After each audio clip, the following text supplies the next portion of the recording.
و من عبدالله اشرف هستم در خدمت شما. در چند دقیقه بعدی شما را با اخبار تاجیکستان و جهان آشنا میکنم. نخست از وضع باد و هوا برایتان میگوییم. هوا در شهر پراگا پایتخت جمهوری چک و قرارگاه مرکزی رادیو آزادی صبح امروز سرد 1 درجه زیر صفر است و حرارت دوام روز به 9 درجه می رسد. حرارت هوا در شهر دوشنبه دوام روز 10 درجه خواهد بود. برنامه را با خبرها از تاجیکستان آغاز میکنیم. دسته منتخب نورسان تاجیکستان که در بازی سومش در قهرمانی جهان 2019 میان فوتبال بازان تا 17 ساله در برزیل از منتخب نورسان آرژانتین با حسابی 1-3 شکست خورد، از حق شرکت در دوری 8 نهایی محروم ماند. بازی دور آخرین در گروه ی 3 نوامبر در برزیل دایر گردید. در این بازی فرانکو اوراسکو فوتبال بازی تیم آرژانتین 2 گل زد. گل سوم منتخب آرژانتین با ماتیاس گادوی مربوط است که در دقیقه 89 موفق شد. گل یگانه منتخب نورسان تاجیکستان را حمله‌ور رستم سایروف در دقیقه 81 از پنالتی یا جریمه 11 متری به هدف رساند. در بازی دیگری دور سوم در گروه ی منتخب نورسان اسپانیا بر منتخب نورسان کامرون با حسابی 2-0 غالب شد. بعد نتیجه گیری دور سوم در گروه ی دسته های منتخب اسپانیا و آرژانتین 7 امتیازی گرفتند. با در نظر داشت تناسب بهتری توپ ها منتخب اسپانیا جای اول و منتخب آرژانتین جای دوم را کسب نموده به 8 فینال برآمدند. منتخب نورسان تاجیکستان با 3 امتیاز در جای سوم قرار گرفت. منتخب کامرون بدون امتیاز در زینه آخرین چهارم جایگیر شد. با این ترتیب منتخب نورسان تاجیکستان که نتوانست به دور 8 نهایی قهرمانی جهان 2019 میان فوتبال بازان تا 17 ساله در برزیل راه پیدا کند، با رهبری سرمربی زین‌الدین رحیموف به دوشنبه برمیگردد. یادآور میشویم دسته منتخب نورسان تاجیکستان سال 2007 در قهرمانی جهان میان فوتبال بازان تا 17 ساله که در کره جنوبی برگزار شده بود به 8 فینال برآمده بود. بیش از 9000 نفر شهروندان تاجیکستان برای کوچ بستن به مقامات روسیه مراجعت کردند. ولادیسلاو مارکویچ رهبر نمایندگی اداره مهاجرت روسیه در تاجیکستان گفته است دوام 9 ماه سال 2019 به نمایندگی روسیه عاید به مهاجرت بیش از 9000 شهروندان تاجیکستان مراجعت کردند. در این باره آژانسی ریا نووستی خبر داده است. با گفته مارکویچ شمار مراجعت کنندگان در قیاس به همین دوره سال گذشته 17% بیشتر است. با گفته او در دایره برنامه دولتی کوچانیدن هموطنان سر از ماه ینور تا ماه سپتامبر سال روان نمایندگی بیش از 1,800,000 درخواست را همراه با اعضای خانواده نزدیک 7,900,000 درخواست قبول کرده است. با اطلاع این مقام روس از اول سال جاری 1616 نفر همراه با اهل عائله‌شان که جمع 6896 نفرند به برنامه هموطنان پذیرفته شده به روسیه کوچ بستند. کوچش شهروندان به گفته او 44% بیشتر شده است. ضمن قبول شهروندان به برنامه کوچانیدن، طلب بازار مهنت، آمادگی کسبی مهاجر، تجربه کاری و مهارت به نظر گرفته می شود. روسیه بیشتر متخصصان تاجیک از جمله آموزگاران، دکتران، مهندسان و اگرونوم ها را انتخاب کرده در دایره برنامه هموطنان به روسیه می کوچاند. این برنامه از سال 2013 عمل می کند. در شهر اشخاباد رایزنی‌های سیاسی بین وزارت‌های کارهای خارجه تاجیکستان و ترکمنستان برگزار شد. هیئت تاجیکستان را وزیر کارهای خارجه سراج‌الدین محردین راهبری نموده است. وزارت امور خارجه در یک اظهارات گفته است در ملاقات مسئله‌های مبرم مناسبت‌های دوجانبه از جمله گسترش منبعی رابطه‌های تاجیکستان و ترکمنستان در ساحه‌های گوناگون، همکاری‌های اقتصادی، مسئله‌های امنیت منطقوی و مقاومت به خطر و تهدیدهای معاصر، همکاری در دایره سازمان‌های بین‌المللی و منطقوی، مسئله تکمیل زمینه حقوقی مناسبت‌های دوجانبه و اینچنین همکاری خدمات کنسولی هر دو کشور بررسی شدند.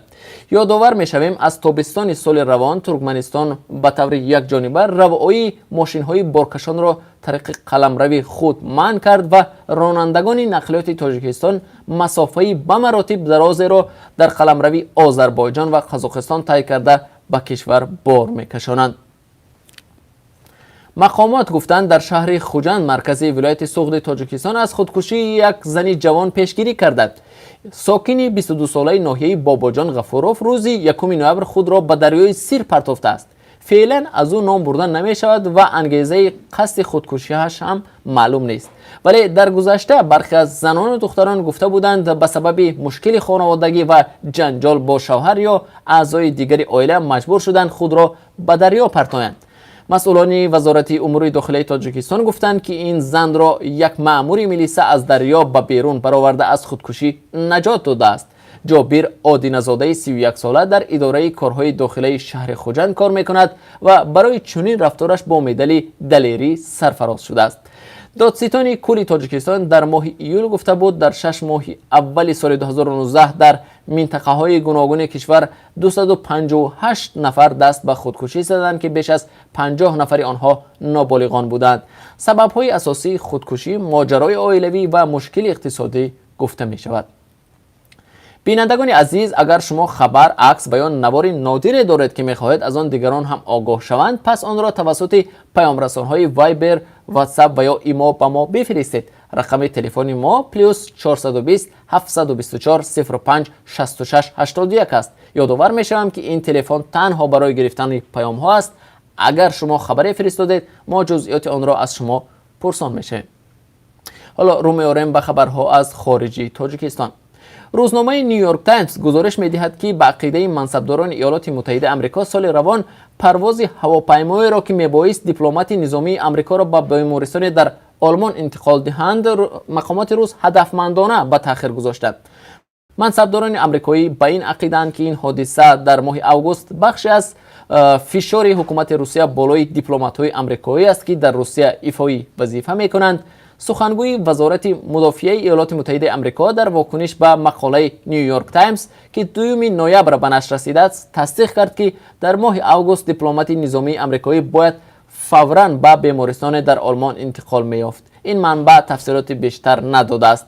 به نوشته نیویورک تایمز، منصبداران روسیه بدون شرح به پرواز هواپیما از مسکو اجازه ندادند. آن زمان به نوشته این نشریه هم سفارت آمریکا و هم دپارتمنت دولتی ایالات متحده به این تأخیرگذاری اعتراض نشان دادند و گویا بعد از تأخیر چند ساعته هواپیما اجازه گرفته فرودگاه مسکو را ترک کرده است. وزارت کارهای خارجه روسیه حادثه را بی اهمیت خوانده افزوده است هیچ گونه تأخیری هدفمندانه جای نداشت. چندین سال این جانب منصبداران آمریکایی شکایت دارند که دیپلمات‌ها و اعضای عائله آنها از سوی مقامات روسیه زیر فشارند. در سالهای ریاست جمهوری باراک اوباما این گونه حادثه‌ها افزایش یافتند. جای یادآوری است که آن زمان ایالات متحده آمریکا 2 قرارگاه دیپلماتی روسیه در ایالات متحده آمریکا و 10 دیپلمات روسی مستقر در قلمروش را اخراج کرده بود. سال 2015 2 منصبدار آمریکایی که با شناسنامه دیپلماتی سفر می‌کردند از یک کنفرانس در شهر سنت پترزبورگ اخراج کرده شدند. یکی از آنها به شفاخانه افتید و دیگری برای طبابت به کشور دیگر انتقال داده شد. در سال 2016 یک دیپلمات دیگری آمریکایی در درآمدگاه سفارت آمریکا مورد حمله افسری امنیتی قرار گرفته مجروح شد.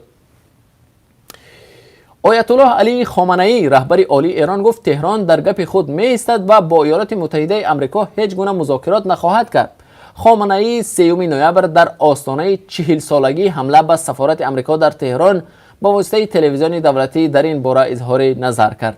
او گفت یکی از راه‌های پیشگیری از نفوذ سیاسی آمریکا معنی هر گونه گفتگو با ایالات متحده آمریکا است. این به آن معنی است که ایران به فشارهای آمریکا تسلیم نمی‌شود.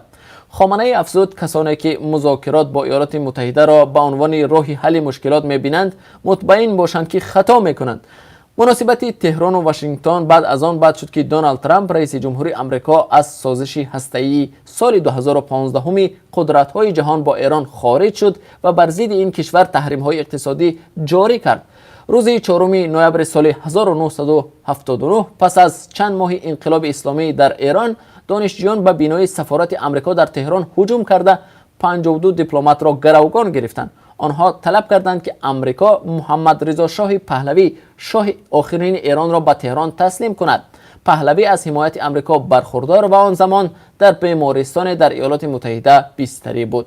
این بحران بعدی بیش از 1 سال با آزادی 52 دیپلمات آمریکایی حل شد. هر دو کشور از سال 1980 باز مناسبت‌های دیپلماتی ندارند.